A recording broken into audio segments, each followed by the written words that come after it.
O'lmas kasheni xotinining joni shu tuxumda saqlanar ekan. O'lmas kashe haqida afsonani siz ham eshitganmisiz? Umuman olganda mavzumiz bu emas. Maqsad yangi kosmetichkam bilan sizlarni tanishtirish va bu kosmetichkani bitta urdim deb o'ylab 4 ta zakaz qilib qo'ygan ekanman. Lekinchi bu kosmetichkani ko'rib adashib 4 ta emas, adashib 40 ta zakaz qilib qo'ysam bo'lmasmidi degan xayol birinchi bo'lib keldi. Qanaqa brend nomini bilmayman, lekin kosmetichka kolleksiyam uchun yana bitta antiqa kosmetichka qo'shildi deb bemalol ayta olaman. Qaranglar, juda ham chiroyli, shaffof, sifatli va unga solgan kosmetikalari shunaqa chiroyli ko'rinadi.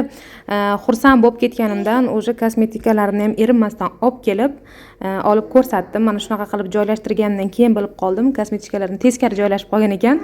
Darrov rosta qilib oldim. Yangi kosmetichkamga 10 balldan 10 ball qo'yaman, chunki hamma narsa ko'rinib turadi. Foydalanishga juda ham qulay, sumkachaga ham juda ham yaxshi joylashadi. Ortiqcha zakaz qilib qo'ygan, qolgan 3 tasini sotaman qizlar 55 ming so'mdan. Kimga yoqqan bo'lsa xarid qilsanglar bo'ladi.